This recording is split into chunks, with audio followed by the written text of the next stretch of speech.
So the history of why I became interested in Imam Hussein.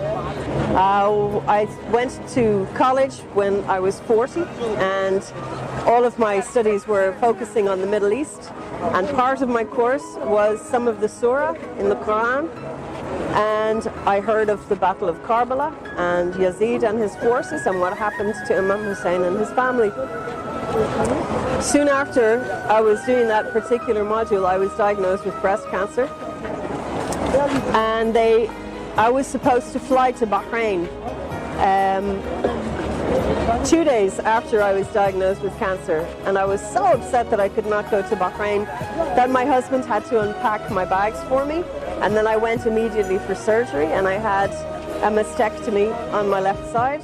Then I had chemotherapy and radiotherapy, and during this time I was working for human rights, and I felt that it was criminal to hurt people because of their relationship with God, because of the path that they were choosing to honor God in their way. I believe that no one should be persecuted for their faith. I was invited to the Husseiniyah. It was my first time to visit a mosque. I was very nervous. I was also completely bald. I had no hair. My skin was gray from the chemotherapy. And I was being honored because of my work by the imam in that mosque. And in the corner of the room, I was there with a colleague, and everybody was speaking, and they were speaking with the microphone, and I didn't understand anything because I don't speak Arabic. And in the corner of a room, this very angry man said, "Miss Tara, why are you here? Who are you speaking on behalf of? Who are you representing?"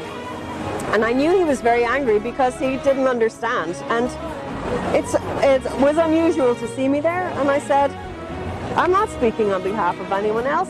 I'm not trying to represent anyone else. I'm here in my own capacity because I don't believe anyone should be persecuted for their faith. And I have cancer, and I believe that whatever God has given me for the rest of my life, whatever I have left of my life, that I want to lay it down at the feet of others, to give my life for God and to help people not be persecuted for their faith. So this is why I'm here, and I'm very blessed to be here still after 6 years. So inshallah I can keep coming."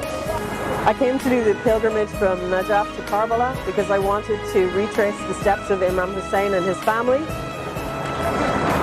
I know that it was 1,400 years ago, but at that time when he called and he said, "Who will help me?"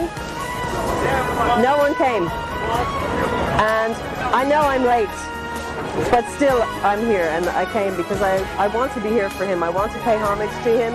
I want to visit his shrine and the shrine of his brother Abbas. I want to put my hands into the river that they could not get water from, and I want to put my hands in that water in the Euphrates. Before I came, people were asking me, "Why are you going to Iraq? You're crazy. What are you going to, and you're going alone to Iraq?" And I answered and said that I knew that I would meet people that I knew along the way. And what I'm noticing here is that there is such a wonderful spirit of peace on this road. And everybody is serving the pilgrims, from the children having cotton candy and popcorn and nuts to dates, and people massaging people's feet, and people fixing prams for children or for wheelchairs. There are people with sewing machines, and all of this is free. It's for the pilgrims. And the people who are serving all of this, the servants, they're the servants of Imam Hussein, and they're serving the pilgrimages, and it's their way of honoring Imam Hussein. They're here for him. And when I go home to Ireland, I don't know if anybody could believe this, because my mind is blown. I'm finding it very hard to search for the right words to use, but this is a really miraculous pilgrimage. I've never been anywhere like this, surrounded by so many people, all with the same focus, all looking for the shrine of Imam Hussein, all walking towards Imam Hussein. And I just feel so privileged and blessed to be here.